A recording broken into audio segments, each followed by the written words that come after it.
National Weather Service in Denver has issued a severe thunderstorm warning for northeastern Adams County in northeastern Colorado, southwestern Morgan County in northeastern Colorado, until 5:15 p.m. At 4:30 p.m. Mountain Daylight Time, a severe thunderstorm was located near Hoyt, or 20 miles southwest of Fort Morgan, moving east at 10 miles an hour. This is a destructive storm for Hoyt.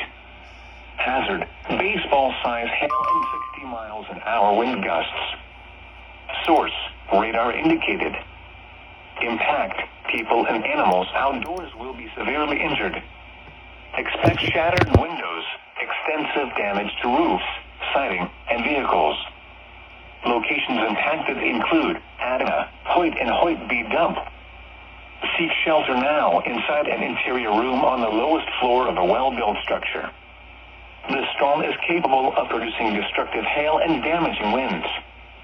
Tornadoes can develop quickly from severe thunderstorms. Seek shelter immediately in an interior room on the lowest floor of a well-built structure.